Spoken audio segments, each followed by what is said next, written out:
Hey guys, it's Taylor here, and I just wanted to give you some gameplay impressions from what I played at the NIS event of Time and Eternity, as it was the only game that they had on display that we could demo. They did have Hyperdimension Neptunia Mark V, but that game's coming out pretty soon, and I'll have a review on that, so I'll just save that for another time.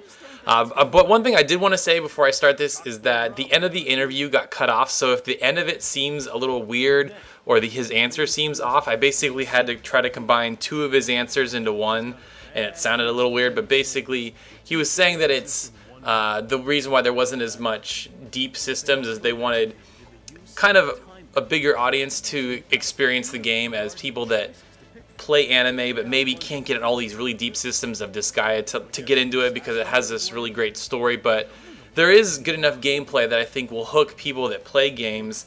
So I'll explain a little bit how it works. So it's not a full scale like Ni no Kuni Final Fantasy, you go everywhere and you explore and do all these things. It's kind of a guided experience where there's different missions you go on and you'll walk across battlefields and you'll maybe go to different areas and you do fights and you kind of do like an event fight encounter, and then you'll go back and sort of discuss the story with your friends and the different characters in the game.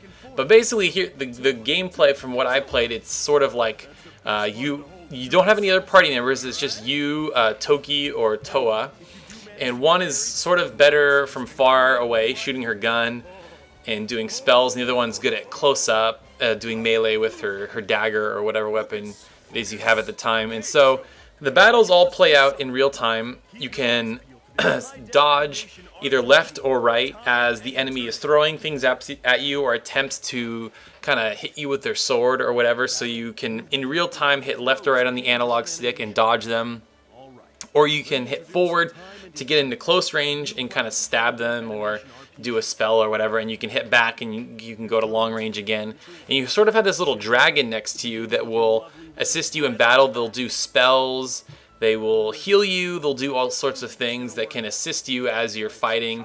So you're not totally by yourself, and they help you out a little bit, and you can also in real time, use potions and that sort of thing.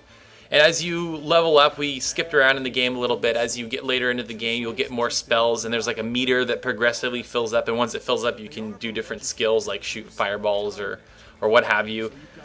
And you can press circle, I believe, and that will do your basic attacks. You kind of just almost spam it in a way, and you attack a little bit, dodge, attack a little bit, dodge, and that's kind of all there really is as far as I saw to the gameplay.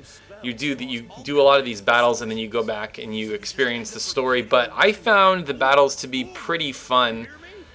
There is a certain finesse to it, and each enemy will have a different way they'll encounter you. So you almost want to sit back and watch the enemy attack you for a little bit before you decide how you want to attack them. So it's like, all right, I'm going to sit back and dodge, and then I'm going to go in for an attack. So there's a balance to it for sure.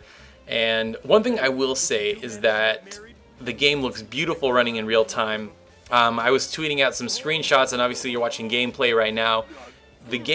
The character models are not like this weird like cel-shaded hybrid or like CG or whatever. It's literally hand-drawn animation. It's like as if you took the hand-drawn animation of a character from an anime and you threw it into a video game for a character model, and that's exactly what it is. And it looks really good running in real time. But much like I said about Ni no Kuni, it's one thing to watch gameplay video, and then it's another thing to see it in real time, and it looks really good in real time. So I will kind of preface people that are interested about this game that it's not going to be the super hardcore RPG where you're going to grind away and you're going to get all these spells and you're going to explore all these towns. It's I would say it's a casual action RPG in the sense that I almost want to say that this game is more for people that enjoy anime but want to interact with it in a way. So there's enough gameplay elements to keep you interested, but it's really about the story.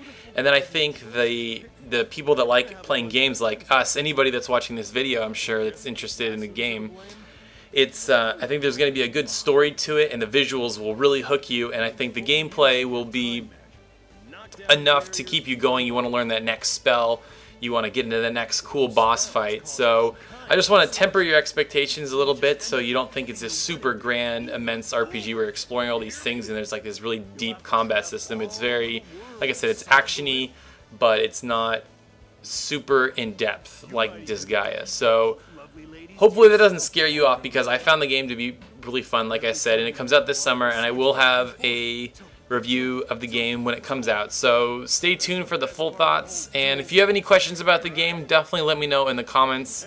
I will do my best to answer any and all, and hopefully you guys will enjoy the game too and get excited about it, because I think it's a cool game, and I didn't think this game was going to come out at all. It seemed like so niche, but I'm really glad that Nippon Ichi got it, because I think they're going to really do it justice and treat it well. So if you haven't already, be sure to watch my interview. Like I had mentioned, I'll put a link to it, and then also I'll have further analysis. There were a couple other tidbits about the games I was talking about, but I kind of want to give you a fuller sense of what they were saying and elaborate a little bit on the interviews and that sort of thing. So look for both of those videos. I'll have links. If the annotations are working right now, give it some time for all the videos to upload. They'll be coming soon enough. So anyway, guys, thanks for watching, thanks for subscribing, and we will see you next time.